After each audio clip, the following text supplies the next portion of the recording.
Welcome to the Man Up, Man Down podcast, presented by Volker and David Pawsey. We discuss the pressures and challenges faced by men approaching middle age that we're often too embarrassed to speak about with our friends. You can find us online at www.manupdown.com. Enjoy the show and don't forget to subscribe and leave us a review. So welcome to another episode of Man Up, Man Down. I'm delighted to welcome Dominic White from AndysManClub. So Dom, who is a Southeast area lead for AndysManClub, and he has been involved with the charity for over 2 years, and his role is opening new clubs, reducing stigma and creating awareness around men's mental health. So before I hand over, because it was a really short intro, so Dom says he's not good in writing intros, so I let him just talk about himself, right? Which is why we're here anyway. Let me introduce a charity as well. So AndysManClub is a UK charitable organisation that coordinates weekly peer-to-peer support groups for men in the UK. It aims to help and improve mental health in men through self-help peer-to-peer interactions. The charity organises weekly 2-hour group talking sessions at over 230 venues across the UK, so quite a lot. Probably not enough, but we can talk about that. Led by a trained group member called a facilitator. So without further ado, Dom, welcome to our podcast. Been a while since we got in touch. So, do you want to extend a little bit on your intro, who you are and what you do? Self-promotion is not my thing. So, what we do as far as a charity is we're all about getting blokes talking.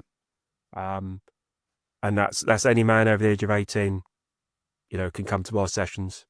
And that's the important thing. When I started with the charity, it was a lot smaller. When the charity was first born, the goal of the charity is to have 10 clubs within 5 years.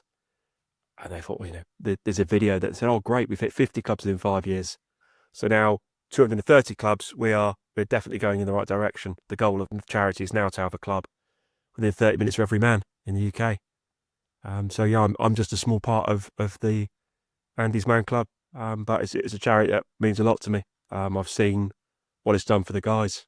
And as someone who definitely had a lot of stigma around mental health, what it meant to be a bloke and getting guys talking, it's been transformational. So yeah, it's a really positive experience. So how did you? Can I just hi Andy? I'll say hello as well. One thing I will say is we've had so many people, when we've done interviews saying, "Oh, you got to speak to AndysManClub."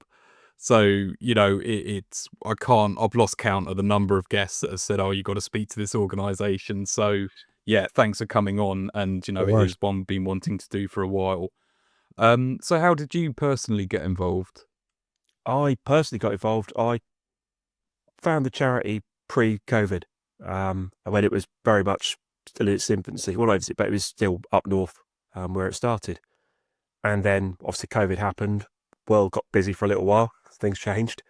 And yeah, I came across, so I was a sales manager, and I went to a branch and I came across a guy who was wearing an AMC wristband. I was like, where did you find that? And he saw this one around the corner, and he's down in Weymouth. So the branch was in Portland, which was a little island, one road on, one road off.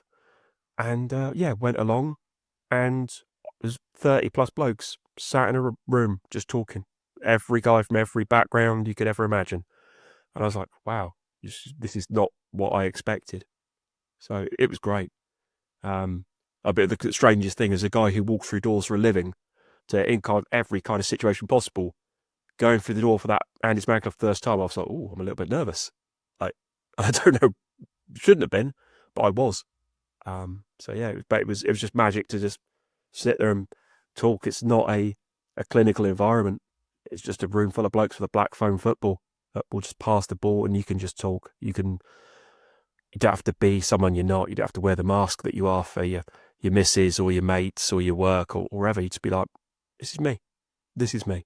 And that's a really freeing experience. How do you create that atmosphere? Because we had what was the Men Chat on the podcast really early on. I'm sure you're familiar with Men Chat, and they always say the way they get men talking is putting, if you put a broken lawnmower in the middle of the room, right? Men just start talking because they all have an opinion how to fix it. Mhm. I wouldn't, by the way, but that aside, how do you create that atmosphere? Because I've been to other men evenings as well, and I don't know how they do it, but it's so difficult to do sometimes, right? I think it's very creating, much, yeah. it's horses for courses. What works for one guy won't always work for the others. But I think when you're just in an environment, because a great thing about what we do, there's no time limit on how many sessions you can come for. So there's no pressure on you to talk. If you wanted to come along for the first 6 months and just pass the ball, just be like, "Hi, my name's Dom. Week's been all right," and just pass the ball. There's no pressure on you whatsoever. But if you've listened to other guys in the circle that have bared their soul, and some guys are really raw, really will give you everything, it gives you that much more, I don't know, inner strength to do it. If you've heard someone kind of bare their soul and theirs is something really bad, like we don't play trauma trumps. It's not saying that somebody's not valid in their emotions, but if you've heard someone that's gone through hell and back and you're just kind of dealing with some stuff, you're like, okay, I can say that.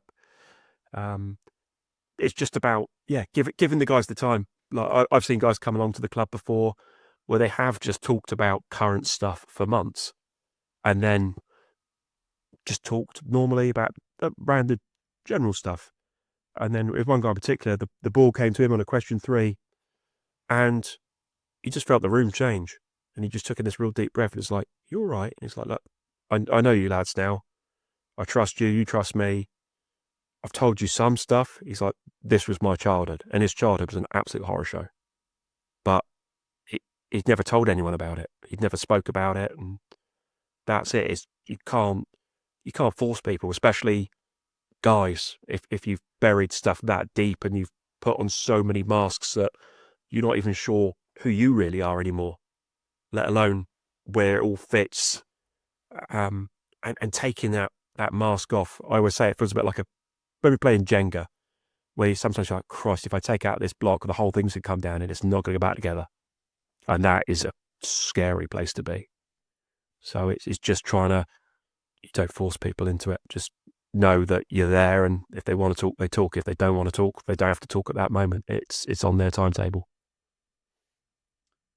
I mean, you mentioned about the pandemic, and I mean that was the catalyst for us sort of launching the podcast. I think it was, in many ways a leveler.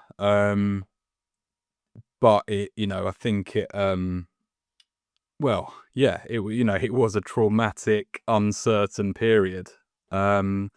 I mean, you've sort of talked about being a salesman and going out and walking through doors, and I mean, I've got a friend who runs a business, and at the time, I remember, I was like, oh, it must have been a stressful time for him and his business. But I guess one thing I hadn't really considered is that he spent a lot of his time traveling and, seeing clients. And on one hand, obviously, hated being away from his family, but, that was part of his life. And from someone who, works from home, I was like, wow, that must have been such a, a huge sort of shift, mental, psychological, cultural shift, however you want to explain it. I mean, was that, well, sorry, I don't want to sort of put it all on you, but was that sort of something that you experienced? But I mean, have you found that, or do you know that if, the pandemic was a big sort of trigger in terms of attendance?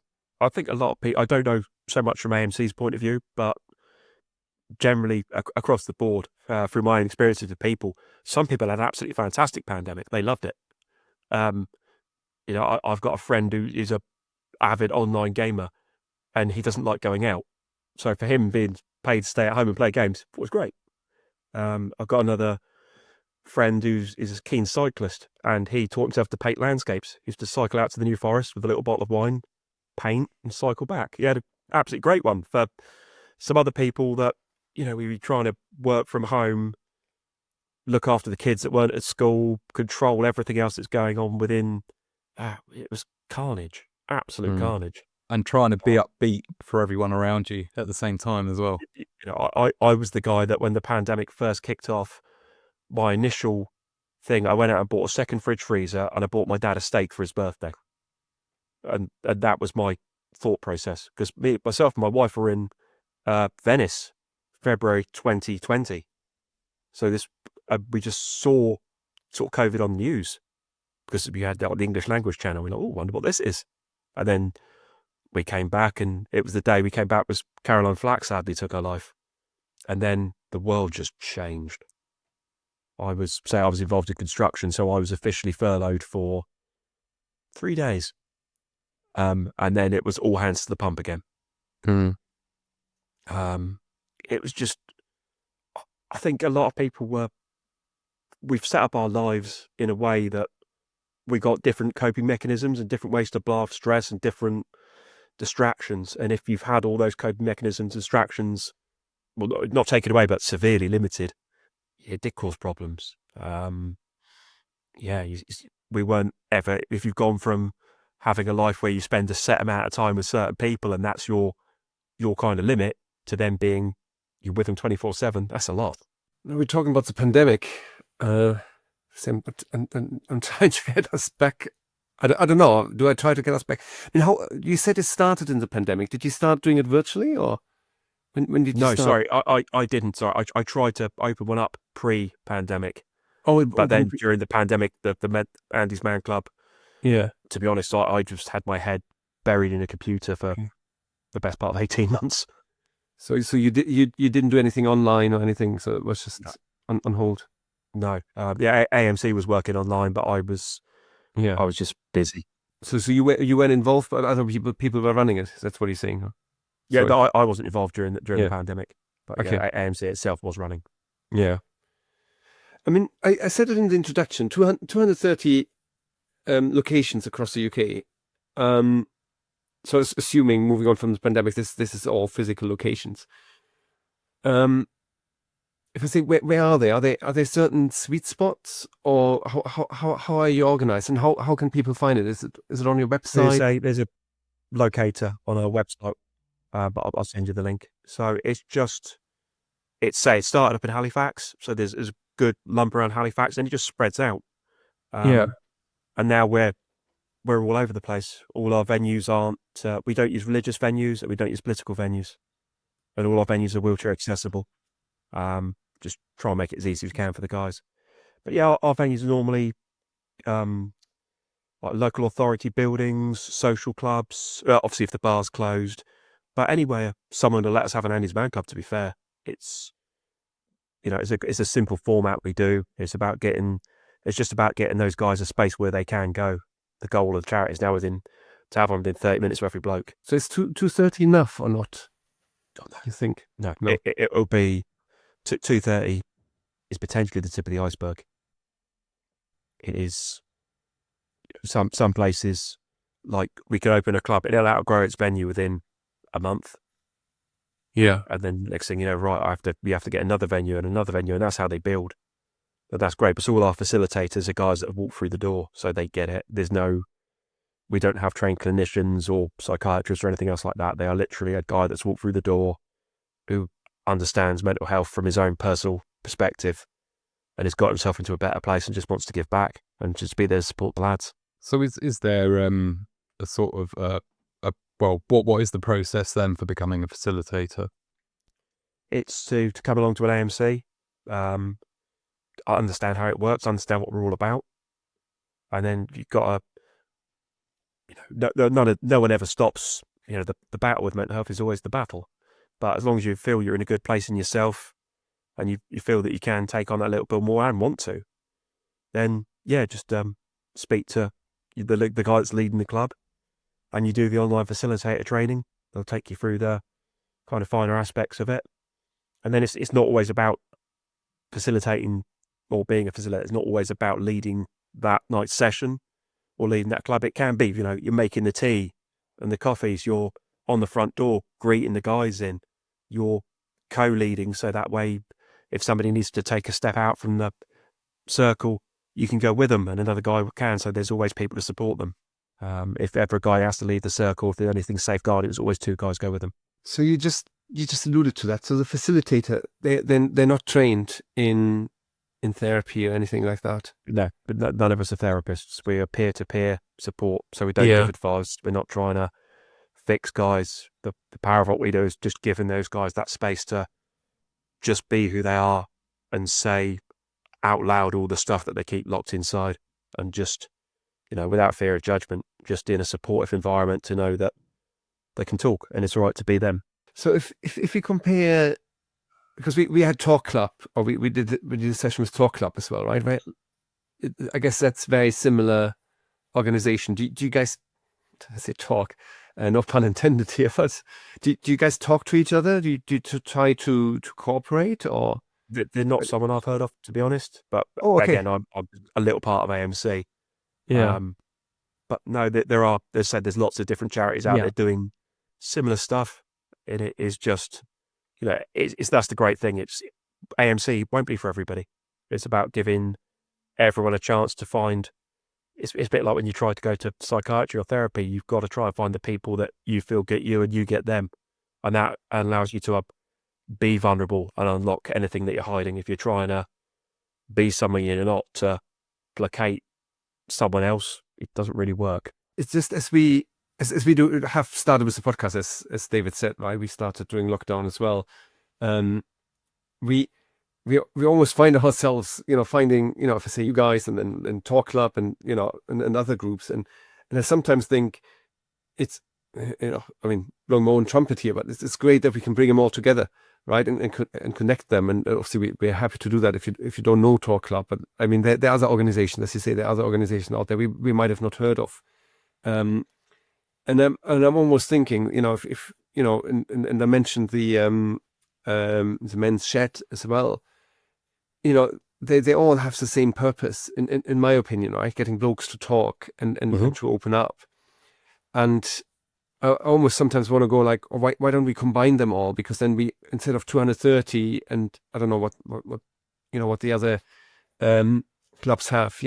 Once of a sudden we have 1,000 locations in the UK, right? Or we have, I don't know, 2,000 locations, and we could grow quicker, right? Yeah, and we signpost to other stuff all the time. Yeah. Say men's shed. Some people love the idea of doing stuff that's practical. They think it's amazing. And some people are, well, I don't have any practical skills. That's not really my thing. It's a horses for courses. It's the same. You get walking groups. I know there's a cooking club locally where people go along and cook, but it's just trying to find something that you feel allows you that extra bit of. It's like not a distraction, but it's like an add-on. So like, I'm going there to do this, and if I talk well, happy days. But yeah, it gives them. It's a bit like our talking ball. So we have a black foam ball that we pass around, and if you want to talk, you got the ball. If you don't want to talk, you just pass the ball. But the added bonus of the ball is it's a black foam ball. It's tactile. It's squidgy. If you're trying to get stuff out emotionally, you're trying to distract yourself, want something else to do with your hands, you just sit there and fiddle with the thing, and that helps a lot. It doesn't make it quite as raw trying to get the stuff out in a really strange way. It just means you're distracted and you're talking rather than you're just trying to talk. Hello folks, it's Volker here. I hope you enjoy this week's episode. As you know, I coach executives, whether that is for leadership skills or sales leadership skills or working as a therapist too. There are few ways I can help you to get unstuck, improve your work-life balance, or become a better version of yourself, so you will be more productive and have more time for your family. Whatever it is, you can join my client list of people from General Electric, Pepsi, DHL, Boots, and many others. Book a free exploratory call via my website, www.obnat.us. That's OBNAT.us. Now back to the show. So you mentioned, sorry, was it like a question 3, or did I misunderstand that? Oh, sorry, no. So in our format, there's 5 questions. Right. So up and down the country, we have the same 5 questions on a weekly basis. Well, but everyone will have the same questions. So the first 3 are always the same, and they are, how's your week been? Something positive, and then what do you want to get off your chest? So question 3 is the big one. That's, can be anything from your childhood, from this week to whatever. It's to get stuff off your chest. The only stuff we don't talk about at AMC is politics, religion, criminal matters, and medications and treatments. But besides that, and everything's confidential, which is the big thing. So the only time confidentiality ever gets broken is if you risk yourself or to someone else. But besides that, it stays in those 4 walls. After question 3, we'll have a break. Give the guys a bit more tea, coffee, ciggy. They have a chance to unwind. If anyone's had a real heavy one, we'll take them to one side and just say, is there any safeguarding issues here? Could we signpost to anyone else? Just check in on them. And then question 4 and 5, they change every week. And question 4 is something a bit more thought-provoking, like if you could have a mentor for a day, who would you pick? And question 5 will be something silly, like if you could wipe a vegetable from existence, what vegetable would you get rid of? I mean, you sort of mentioned in our chat before we started recording about, well, you've got to have a laugh. And I mean, that's sort of something that, well, personally, that is the way that any conversation, I'll be making silly jokes. But I mean, is that, I mean, how much of a part of I mean, is every session always quite intense, or are there ones where it's you come out thinking, oh, that was a bit of a laugh? Yeah, there's very much a mix. As with all things, you have that many guys in a room and life being life, you never quite know what's going to be thrown at you. But yeah, there are plenty of sessions where the stuff people have got off is just standard stresses, and we have had a laugh. There's a lot of characters you get at an AMC. People, different places in their life, different experiences. And also, it's not always. Sometimes you have a real heavy question 3, and I've seen the same guy that's crying his eyes out 20 minutes earlier, laughing his socks off by question 5. And that's the power of it. It is about trying to get those guys out the door in the best possible state. Like, not saying they're fixed or cured or anything like that, because that's not what we do. But we just give them a chance to just get all that stuff out, and then hopefully end it on a bit of a laugh, and know that every Monday they've got that safe space where they can go, like I say, just take the mask off and just be them. Don't have to be who you are for your missus, for your mates, for your work, anything. It is just you being you. And that's the important thing. I think there's always a lot of power in just feeling that you've been heard, because, if you're not in that environment, sometimes you won't be expressing how you're feeling, but also, it is, well, sort of, obviously I don't want to get bogged down in the pandemic again, but, I was sort of saying about, keeping a brave face. That was sort of, and trying to keep everyone around you upbeat. And yeah, you sort of, as you say, the pressures of everyday life, you are like, well, yeah, where's my space? Where's my time? So, I mean, what sort of size are the groups, and sort of what is the point where you're like, right, we need to try and find, well, how does it work? Do you then try and find another venue nearby? And what nights do you run? So it's every Monday, 7 till 9, apart from bank holidays. Again, that's the same up and down the country. Groups are normally about 30-ish guys. And then if it's 30 guys, we'll split into 2 groups of 15. Right. Or depending, if it's a big venue and we think anyone's got anything particularly big, they need to go through maybe 3 groups of 10. But yeah, and then if we outgrow our venue, we just find the next venue on. And then we'd say pick one 15, 20 minutes drive. And then it gives guys that are that closer to that venue a chance to, there's more room, but then we get more chaps on board, and that's, the club grows organically. And that's what it's all about. It's great just giving guys that space. You don't ever want it to be too full. We got some clubs that are absolutely, but they're at really big venues and they've got really big facilitator teams. So there's some clubs that you have like 70 guys at, but they've got the rooms to do it. They've got the facilitators to do it. And if it's a densely packed, like urban location, like a central city, for example, it works then because there are just that many guys within close proximity to that club. They're big groups. So it surprises me, to be honest. 30 is when it's great, right? It just shows the need. Yeah, it's gone from when we used to be able to have a club and you'd get sort of 5-6 guys rock up day one, and you could build it slowly. We've had clubs open up and there's been 30 guys day one. Wow. So there is, the demand is huge, and it's great that people are talking, and the old stigma of like, oh, I'm a bloke, I'll man up, stiff upper lip and all that sort of stuff is definitely, it's a fight we're winning, or at least we're making some dents. So how do people find you? Is it sort of generally through the GP or through, how has word spread?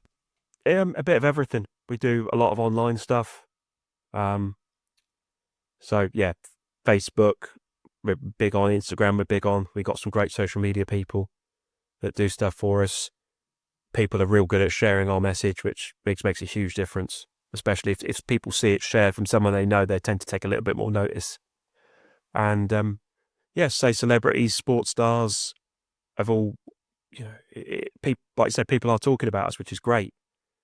And it's just keeping on going. I do a lot of awareness events. We'll do anything, do a lot of presentations at work, which is one of my sort of big things, because people have to go to work. Like, unfortunately, the chances are, even if you're really down in the dumps, you think, I've got my pressures, I need to go to work, I need to pay the bills, I need to still do that. And that's where you find the guys that probably have got that mask on, really just sat tight, pretending to be someone. They're not frantically trying to keep it all together just to get through the day. And I've done presentations where you speak to the guys afterwards, and that's very much the case. And I get that. I've been there where you've got responsibilities and you've got things you've got to do, and you can't stop. Or you can stop, but then that comes with a whole new raft of problems. It's not, you can't keep the same pay and the same hours and the same everything else if you're not doing the same job. It's just not as simple as that. And then you have to almost try and make like a compromise in your head, thinking like, right, I can, if I do X, then I won't get Y, but I might be able to do this. And it is, there's pressures all around to keep a lifestyle and, just be who you are for your family and who you are for your kids. And that's hard as a bloke. Well, it affects women as well. It affects everybody. But as a guy, I was definitely had the instinct that I was the provider. I was the guy that sorted stuff out. I was the man. And that's a lot of pressure to put on someone. Do you think that's the main reason? If I say for us men, well, we start bottling things up because there's so much pressure on being the provider and being the breadwinner, or have things changed? I mean, we always talk about, things have changed, we're all equal in the relationship, and, but I mean, I'm just putting the question out there because you just mentioned it. I mean, I think if I say most of us, I mean, we're all middle-aged blokes, right? We grew up, if I say with a generation where, like, my mum didn't work, for instance, right? She stayed at home. She was a stay-at-home mum, so it was clear role definition, which I think it's changing, but maybe it isn't. Maybe we men still think we have to, bring. I mean, David is the best example, right? He's a stay-at-home dad, but we have to bring in, the bacon. No, I'm not. What do you mean you're not? Well, I work from home. Yeah, but you used to take, your wife went for the career while you stayed at home with the kids. Oh, yeah, like 10 years ago. Yeah, 10 years ago, yeah. But I think as we grew up, if I was trained, and conditioned, I have to be the breadwinner, if the baby survives, the wife stays at home with the kids. So is that changing, or is that still the main pressure? Why we feel so much under pressure? I mean, what do you see? Or is that trend? I don't know. The trouble is now, I think life has got so expensive that the most common thing now is both parents are at work. Yeah. Like it's gone, sadly, the days where you could have one at home easily, or at least, you have to make a massive amount of compromises to do that. I know say I was always worked in sales, used to be a doorman, was very much, working in sales is pressure. Pressure is targets. It doesn't matter if you're having a great day or a bad day, that number's got to be there. Those sales have got to be done. The figures have got to be on the board. That's it. If you're not producing, you're an overhead. And emotions don't really have a part of that. Or that was very much my thinking. It's like I would bottle stuff up and bottle stuff up and bottle stuff up and just say I'm a bloke. It's what we do. We deal with it, crack on. And then got to a point where I bottled everything. And, bless her, my mum wasn't well. She had polio and that turned into Parkinson's. So I was a carer for her as well. Bottled that up. She passed away 2 weeks before I got married. Sorry, a month before I got married. Bottled that up. And 2 weeks after that, I was on a stag do. On a stag do dressed like a Power Ranger. Bottled up, smile on my face. I'm one of the lads. I'm sorting everyone out. Distraction, just stick on the mask. And that was me. And it took a couple of years after that to work out that I bottled everything and turned everything off and emotionally completely screwed myself up to the point where I was just like, just didn't know, just angry. I wasn't reacting to stuff normally. I just didn't process emotions hardly ever. It was a really weird place to be. You just almost feel like very numb and shut down. So apart from just getting angry. And that was due to me just thinking, right, my job is to sort everyone else out. My job is to be the strong one. My job is to be, the rock the waves break against. And that's it. I figured if I could do that, it all made some sort of sense. And in truth, I was lying to myself. That's what absolutely screwed me up. Just trying to be that person for everyone. You're trying to be a person at work to get the job done, trying to be a person at home, trying to be everyone apart from who you are. And then you're just alone, which is a fairly frightening place to be. I wasn't alone. I had people around me that loved me and supported me and stuff, but I just didn't feel I could. They all had their own stuff going on. I always say it's like your missus coming through the door with the shopping and you're saying, oh, here, love, here's my bags as well. Like, everyone's got their own stuff going on. That's the great thing about AndysManClub is you can go, or anything like that, you can go and just offload it. But you don't feel like you're burdening like someone in your inner circle with it. You're just giving it, you're just leaving it there in the middle of the circle on a Monday night. And you can leave it there and walk out that door and you can pick it back up next Monday if you want, or you don't have to. But that's a personal choice. I mean, that's such an interesting point about being a burden. And I think that is, a sort of, well, I know for me, that's, so I don't want to speak for all men, but, for me personally, not, it's like, well, or I can solve this problem on my own. I think it's a combination of feeling weak, but being a burden and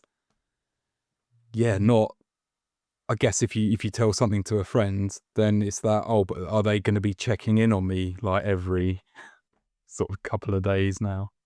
Yeah, or you're saying that at work, you don't want to be the guy that's suddenly had a meltdown and the rest of the team are looking at it like, are you the weak link kind of attitude.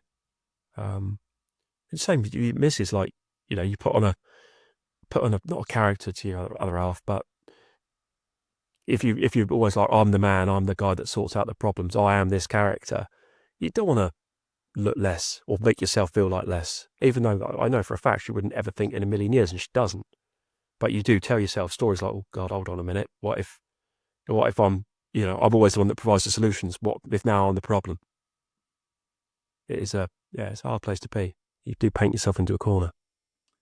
But again, like as you say, it's, often it is a story we're creating ourselves, isn't it? Yeah. And I guess that is sometimes when you voice it, and even voicing it, once you've said it, you're like, oh, actually, have I got that wrong? But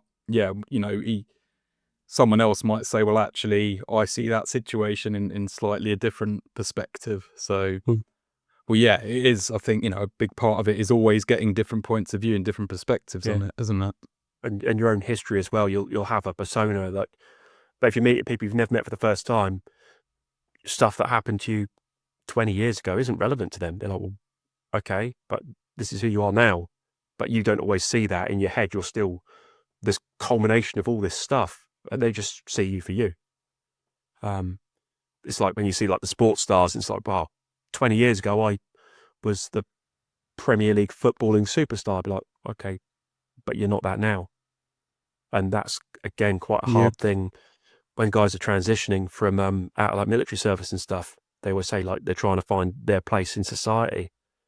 But for any guys, if you built up a character in your head of who you are, and then for some whatever reason you can't be that person anymore, or you realise you're not that person, you then got to have a whole new identity in a way, and work out, well, okay, this is who I was. Who the hell am I now? And yeah, that's I think it's something that, well, we all go through, male, female, anyone. It's just part of life. But who we convince ourselves we are in our own heads, and the character we play in front of the rest of the world can change, sometimes really drastically, and then you just got to pick up the pieces and work out what's left. It's interesting what you're saying about the identity, right? Because I always say I haven't grown up since I've been 16, right? Because in my head I'm still that age. But every now and then I realize how grown up I should be. Maybe that's a better way of phrasing it, right? So I guess it helps, right? Having those conversations, right? And because it's so I'm a therapist, so as part of my therapy training, I have to go to therapy, and I've never been to therapy before. But it's a bit like that, isn't it? Where you start opening up, and you have these confidential chats. And I'm not saying Men Club replaces, or AndysManClub replaces therapy, but it is like therapy, right? Being able to open up and talking about that, and getting feedback as well, right? Getting meaningful feedback, and going like, I'm not alone out there. It's not only me still thinking I'm 16 in my head and cracking jokes, Yeah. We're all the same. Say all blokes are the same. I think most blokes still think they're 16. It is about finding the guys that are like-minded, that understand stuff, and that's why therapy's amazing for some people, and for some people it doesn't. Like, if you see a guy who's going through it because his relationship's broken down, he's not seeing his kids, you can talk to someone in therapy about that, and it might be really good for you. But if you sat there with other guys, be like, yeah, I know, mate, this same thing happened to me, and you see it, and you see guys at the beginning of the journey and guys at the end of the journey and everything in between, and you can see they get it, they know. It makes it authentic, which is great. I mean, and I think you sort of mentioned that it is a whole sort of cross section of society that comes to AMC. And I think the fact is therapy is just, is inaccessible for the vast majority of people. Because of NHS waiting lists, but also, if you pay for it yourself, it's completely unaffordable for major part of the population. I think it just highlights the fact that there are, the need for groups like this. So when you sort of say you go into companies to talk about AMC, then, and that's, and do you sort of find that there are sort of some industries that are more sort of receptive than others? Everyone's pretty receptive, to be fair. Especially if they ask us in, by that point they've already bought in. I know, for example, the construction's got a massive suicide problem. Sort of 3 times more likely. And again, very much a very alpha blokey laddie environment. I've been around a lot of sites, and it's most companies, especially at the moment with it coming up to November and all that stuff, you get a lot of companies that want people to talk, and the people are engaged. Most people are engaged for the right reason now, which is really positive. You get the occasional that you're doing it because you're doing it sort of thing, but now it's it's become such a problem, and you'd be surprised the amount of times that you'll go into a company and I've done a presentation before where the managing director of the company got up before I started talking and just laid it out, and it was just like, wow, you don't expect an MD to just step up to the plate and just say, right, this is me, this is what I've been going through, and that's huge. And also, you never know. You give presentations to people, and the guys won't always engage with you in the room full of people, and then you start getting emails afterwards, or you get guys waiting for you. There's still huge amounts of stigma. Prime example, I was at a Wetherspoons, wearing my MC gear, and I went to the lab, and I had a guy follow me in the toilets. I was like, "So can you talk about AndysManClub?" I said, "You can, mate." And he's like, "Thought it'd be really weird to ask in the middle of a pub." And I said, "Do you think it's not weird to ask me in the middle of the toilets?" But that's, in the guy's head, like every rule of gents etiquette, you don't talk to another guy in the toilets you don't know, like, let alone about your feelings for half an hour. But we had a good chat, and the guy was good as gold. And to the best of my knowledge, I do know he's gone to an AMC since. But to have it in your head, like, right, I can't just walk up to a random person that I don't know in a pub, in public, but however, that's fine. And that is the stigma we're fighting against in the stories guys tell themselves, where they're like, it's almost, if I do an awareness event, for example, women will come up to you, they will share, they'll give you everything. They'll cry. In the middle of a Tesco's foyer, we do like an awareness pop-up, and the guys will come past like ninjas, and they will occasionally grab something and be gone. And that's it. They don't want to be, some guys don't want to do it in front of their other arse because oh God, they're going to worry about me now. If you do military bases, for example, we've had times where we've done talks, not really had a lot of interaction from people, and the next thing you know, the chaplain's on the phone. I've had 13 different guys come in asking about it. Again, they didn't want to do it in front of the masses. So, yeah, things are hard as a bloke, as anyone. But if guys, gosh, it's a sweeping statement, I know, but people generally, in my experience, blokes do put on that mask. Well, unfortunately, we've come to the end of time. So is it whereabouts? I know that you're southeast. Is it the Littlehampton one that you facilitate? Littlehampton's one of mine. Yeah. So, but Bournemouth is my home club, so to speak. It just had its first birthday, which right. Congratulations. It was a good night. But yeah, Littlehampton. I'm out Monday coming, actually. Right. So we've got some guys coming down that are looking to open up a club a bit further east, so they're going to come down and do some training. Right. So where would that one be? We're looking for a venue at the moment in Brighton. Right. Okay. Yeah. I mean, well, that would be the one that would be most local to us. Yeah. So yeah. Well, so obviously, people just can go onto the website and put in their address and find. Yep. The nearest one to them. Are there any other resources on the website? Let's say there's the online as well, so they can join online Monday night. And there's a sort of guides to sort of signposting to other charities, other support services. But by all means, if there's anything specific you need, drop us an email. If you've got a town that needs a venue, or you have a venue, or just want to get involved in AMC in any way, if you email the info at AndysManClub.co.uk, be great to have a conversation and just see what we can do. Brilliant. Okay, well, we'll put all those details in the show notes, and obviously the website and social links.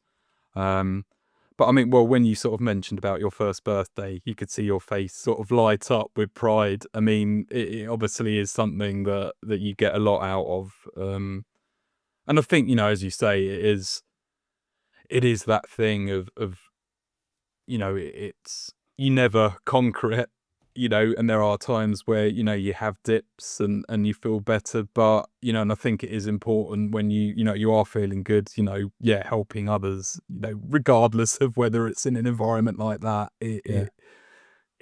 Helping others is a good way of battling depression in itself. Gives you hope as well. Like I say Bournemouth, I've seen guys walk through that door in some horrendous states, like really bad ones. And to see them now, they bounce through the door like Tigger. like just happy, smiling, completely different guys. And that's not all us. Some of them say it is, but it's just about giving the guys the space to be them, talk about what's going on, not judge them, and just let them know it'll be all right. And we'll just sit there with them. And they want to cry, they can cry. They want to laugh, they can laugh. But just knowing you're not alone is huge. Brilliant. Well, thanks very much, Dom. Keep up the amazing work, and hope to catch up again soon. Yeah, definitely. Thank you so much. Thanks for listening to this week's episode.